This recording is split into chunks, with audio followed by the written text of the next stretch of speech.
ప్రియమైన దేవుని బిడ్డలకు ప్రభునామములో శుభములు. యోహాను సువార్త 17వ అధ్యాయము 11వ వచనం.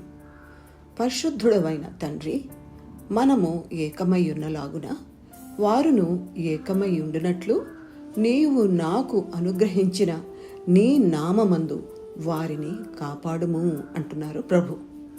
యేసు ప్రభు చేసిన ప్రార్థన ఇక్కడ మనం చూస్తాం. ఆయన విశ్వాసుల కోసం చేసిన మొదటి విన్నపం ఇది.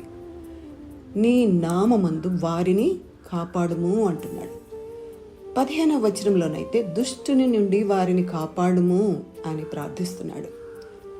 దేవుడు యేసుకు తన సొంత పేరును ఇచ్చాడు.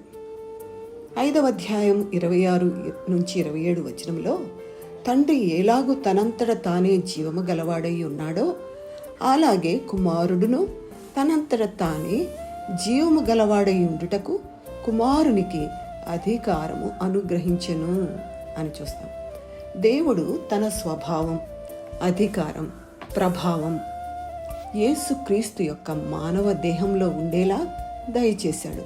కొలస్సీలకు రాస్తూ 2వ అధ్యాయం 9వ వచనంలో పౌలు ఏమంటున్నాడంటే, ఏలైనగా దేవత్వము యొక్క సర్వ పరిపూర్ణత శరీరముగా క్రీస్తునందు నివసించుచున్నది అంటున్నాడు.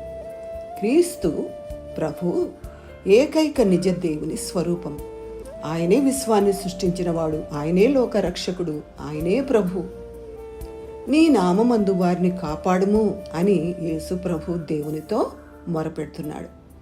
15వ వచనంలోనైతే దుష్టుని నుండి వారిని కాపాడుము అంటున్నాడు. నాశనపుత్రుడు తప్ప వారిలో మరి ఎవడనూ నశింపలేదు అని 12వ వచనంలో అంటున్నాడు. నాశనపుత్రుడు అంటే ఇస్కరియోతు యూదాలాగా ఎవ్వరూ నశించిపోకుండా కాపాడయ్యా అని దేవునికి ప్రార్థన చేస్తున్నాడు. దేవుడు వారిని కాపాడాలని, దుర్మార్గత నుంచి రక్షించాలని ఆయనను వేడుకుంటున్నాడు.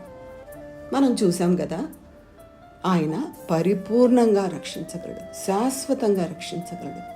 సకల దుర్మార్గత నుంచి, సకల దుష్టత్వం నుంచి కాపాడి మనలను యలోకంలో జీవిస్తున్నంత కాలం ఆయన కాపుదల కింద, భద్రత కింద మనల్ని ఉంచుకొని మనల్ని పరిపూర్ణంగా రక్షించే దేవుడు మనకుండగా మనకేమి భయం? ఆయనను ఆశ్రయిద్దాం, ఆయన దీవెనలు పొందుకుందాం. దేవునికి స్తోత్రం. ఆమేన్.